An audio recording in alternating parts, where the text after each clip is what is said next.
Fala pessoal, Luciana Mello por aqui. Estamos em mais um vídeo a respeito do livro Quando o Narcisismo Invade a Igreja. Nós estamos tratando desse tema, né? Semana passada eu já coloquei aqui no YouTube e também enviei ali no canal de transmissão no Instagram o primeiro vídeo, onde eu dei ali uma pincelada, coloquei ali os fundamentos sobre o que é o narcisismo, né? Porque não adianta falarmos a respeito do narcisismo na igreja se você não sabe o que é o narcisismo. Então, ali naquele vídeo anterior, eu dei ali uma pincelada, uma fundamentada sobre o que é o narcisismo. Hoje, nesse vídeo, eu vou fazer o seguinte: eu vou citar alguns trechos que eu destaquei aqui do livro, né, nos primeiros capítulos, e vou conversar com você a respeito disso, né? Como eu já falei no vídeo anterior, esse livro ele é muito profundo, ele é de um conhecimento tão grande que fica até difícil de passar para você, né, ou para vocês que estão me assistindo, tudo que esse livro tem a dizer, tá? Mas eu vou, nesse vídeo, fazer dessa forma, ler para você alguns trechos que eu destaquei e explicar e conversar sobre isso, ok? Se você está chegando aqui nesse vídeo através do YouTube, lembre-se de se inscrever no meu canal, porque toda semana eu coloco um vídeo aqui a respeito de algum tema, algum assunto que seja relevante para a nossa caminhada cristã. Então, para você não perder nenhum conteúdo, não se esqueça de se inscrever nesse canal, curta esse vídeo e compartilhe com o maior número de pessoas. Se você está no meu canal de transmissão lá no Instagram, também se inscreva, mesmo que eu esteja colocando lá os vídeos, porque assim você me ajuda a aumentar esse canal e para que mais pessoas possam ser abençoadas, ok? Então vamos lá. Eu vou ler aqui para você algumas partes importantes que eu achei relevante ler o texto, né, para não perder a essência. O primeiro texto que eu quero aqui passar para vocês é o seguinte: o rosto do narcisismo parece funcionar na cultura ocidental. E infelizmente é um rosto no qual muitos que frequentam igrejas buscam inspiração e motivação. O que significa isso? Que o narcisista, o pastor ou líder narcisista, é aquela pessoa que ela chama atenção, é um rosto, né, como aqui o texto diz, que funciona muito bem na cultura ocidental. Porque na cultura ocidental existe um foco muito grande para alta performance, para uma pessoa que seja relevante, que fale bem, que articule muito bem com as palavras. Então, o narcisista ele tem essas características muito fortes. Ele é uma pessoa carismática, ele é uma pessoa que fala muito bem, que articula muito bem, que consegue atrair a atenção das pessoas, né? Então, é um rosto narcisista, é algo que é muito valorizado na nossa sociedade. E também por isso, né, acaba sendo ainda mais difícil identificar um pastor ou um líder narcisista. Aliás, dentro das igrejas, um narcisista podia até ser descrito como alguém carismático, que eu acabei de falar, né? Talentoso, seguro de si, inteligente, estratégico, ágil e convincente. É interessante que ele fala aqui no livro também, eu não destaquei, mas ele diz que muitas vezes toda essa performance do narcisista ele é confundida com dons. Muitas pessoas falam, poxa, mas esse pastor, esse líder, ele tem o dom do convencimento, o dom da fala, o dom do ensino, né? Então, esse poder de persuasão do narcisista acaba sendo confundido com dons, com talentos, e mais uma vez, né, eu reforço como é difícil identificar. Aqui ele diz também que casos de narcisismo entre pastores são muito mais comuns do que imaginamos. Em nenhum outro lugar observei uma dinâmica tão forte do narcisismo quanto entre plantadores de igrejas ou pastores de mega igrejas, porque é o local, né? O local que eu digo é a posição que o narcisista almeja.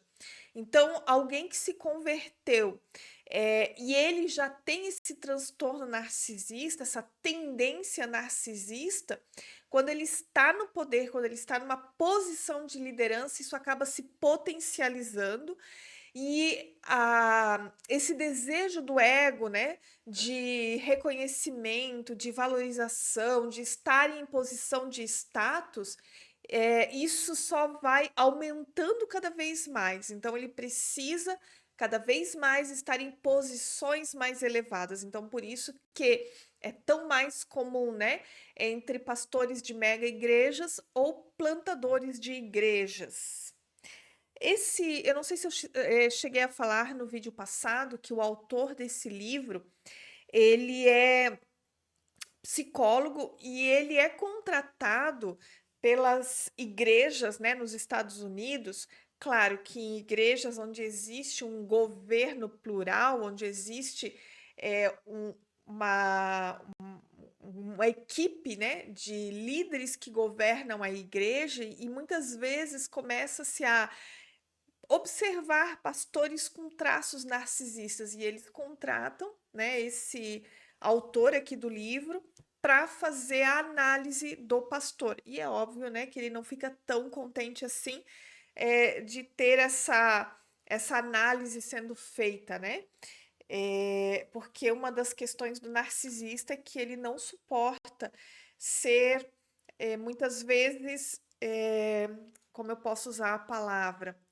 Quando como se ele estivesse sendo infiltrado, né? Como se ele estivesse sendo investigado. Ele não gosta dessa sensação de que alguém esteja tentando descobrir o que há dentro dele, né? Ninguém gosta, na verdade, mas para o narcisista é algo muito mais difícil, tá? Por quê? Porque, como eu já falei no vídeo passado, o narcisismo, né, na verdade, é uma máscara que a pessoa cria para esconder as suas próprias dores, né? Então, essa sensação de invasão, essa é a palavra que eu queria usar antes, essa sensação de invasão, de ser invadido, é muito difícil para o narcisista. O narcisista ele pode ser interpretado como autoconfiante, ter uma liderança forte, uma visão clara, uma capacidade de lidar com críticas, né? Também ele cita em outros trechos aqui do livro que o narcisista ele é considerado como um pastor visionário, porque ele sempre tem uma visão ampliada sobre as coisas, ele sempre tem, né, aqueles sonhos de conquistar a cidade, de conquistar o mundo, de ter uma igreja relevante, né? Isso é errado? A questão é a motivação por trás daquilo que está sendo feito. E a motivação do narcisista é o reconhecimento, o desejo de poder e o desejo de ser, né, valorizado, né, ter as suas competências valorizadas. Os pastores narcisistas, eles são ansiosos e inseguros e não guiam as ovelhas por águas tranquilas, mas sim para furacões, porque o narcisista ele é muito inconstante. Então, a pessoa que se relaciona com um narcisista, ela está sempre pisando em ovos, ela nunca sabe se ela vai falar algo e tudo certo, vai ficar tudo bem, é só uma conversa, uma fala, ou se ela vai falar algo e esse líder ou pastor vai interpretar como uma acusação, como uma afronta, vai interpretar como sendo algo que ele precisa ser corrigido, que ele precisa ser chamada atenção, né? Então, essa pessoa que se relaciona com o pastor ou líder narcisista está sempre pisando em ovos, vivendo essa gangorra emocional, está sempre envolto num furacão, né? Vamos ver aqui. Vamos ver o que mais.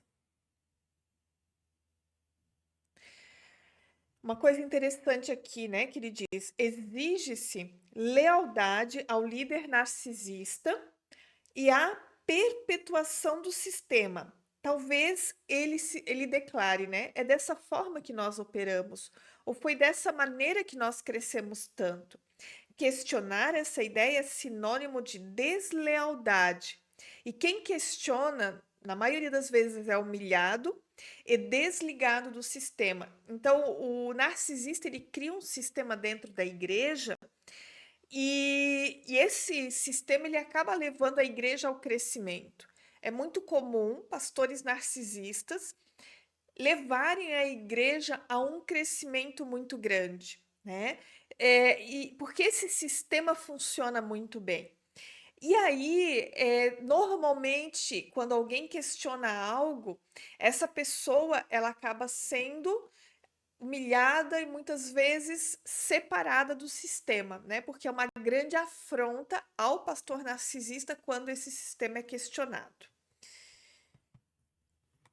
Uma coisa interessante aqui também: o sistema narcisista ostenta seu caráter extraordinário, a ação singularmente poderosa de Deus nessa igreja, movimento ou denominação.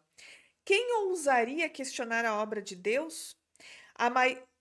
Uma vez que a missão é ligada à suposta ação de Deus, a maior probabilidade das pessoas questionarem seu próprio julgamento do que a bênção evidente de Deus.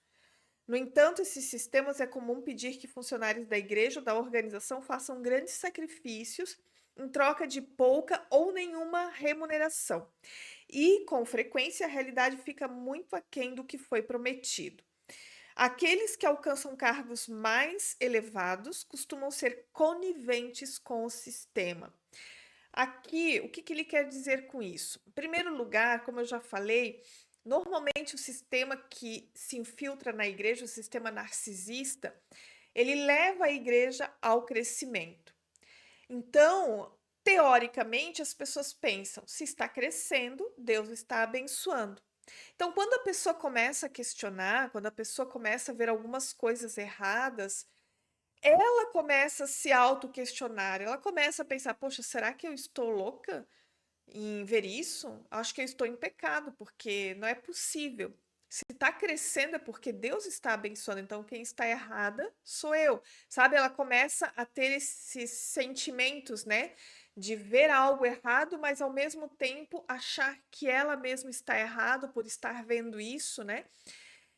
Então, isso acaba gerando muitos danos emocionais para a pessoa, sentimento de culpa, ela começa a se sentir muito mal emocionalmente, né, por estar nesse ambiente. E aqui ele diz também que quanto maior a posição de liderança da pessoa, mais conivente ela é com o sistema, porque a pessoa que está mais no topo da liderança, ela consegue perceber coisas mais que demonstram muito mais, né, esse sistema narcisista do que as pessoas que estão só ali frequentando a igreja. Então, assim, uma coisa que eu falo para você: se você desconfia de alguma coisa, se você percebe que algo não está errado, que não está certo, né, que algo está errado, ore a respeito disso. Peça que o Espírito Santo te conduza nesse sentido e não levante uma barreira, né, já de início pensando: eu estou louca, isso é eu que estou errado em pensar dessa forma. Não é errado, né, orarmos e pedirmos que o Senhor realmente abra os nossos olhos e nos direcione para o caminho certo. Sistemas narcisistas exigem para si mesmo, embora suas declarações de missão e de crenças teológicas sejam repletas de vocabulário de serviço, abnegação, justiça e cuidado. Normalmente o sistema narcisista eles têm um vocabulário muito forte, né? De que eles estão fazendo por amor, por abnegação, porque estão a serviço do reino, só que a motivação por trás é o próprio engrandecimento do sistema, da estrutura, da igreja, né? Não fala da igreja de Jesus, a gente precisa separar muito bem isso. Existe a igreja instituição e existe a igreja espiritual, a igreja de Jesus, que é a reunião de todos os santos, de todas as denominações, tá? Outro ponto forte aqui do narcisista. Embora ele pareça charmoso e agradável, sua personalidade é um eu falso, que protege o verdadeiro eu de sentimentos de vergonha e evita que ele seja desmascarado. Então, na verdade, o narcisista é um grande personagem, né? E você percebe que quando você está conversando com essa pessoa, não existe uma verdade. É tudo muito superficial, tudo muito bem planejado, o que é falado, como é falado, né? Então não existe uma clareza, não existe uma sinceridade, né? Existe sim sempre ali uma manipulação até das coisas que o narcisista fala. Ele está sempre com uma segunda intenção naquilo que ele fala, naquilo que ele pergunta. E se você ligar o seu alerta ali, né? O seu radar, você vai conseguir perceber, ir percebendo isso. Vamos ver o que mais aqui eu destaquei. Eu destaquei algumas coisas, mas a gente vai ver mais no próximo vídeo, tá?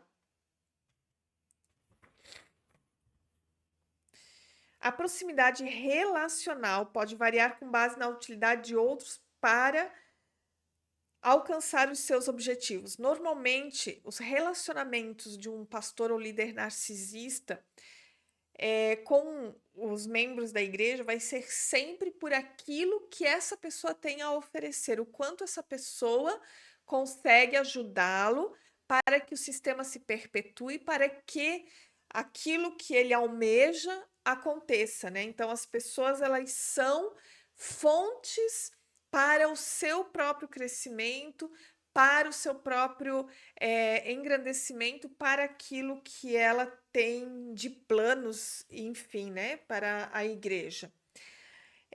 Aí eu quero também aqui colocar 8 pontos, né, 8 características do pastor narcisista. Eu vou citar cada um desses itens.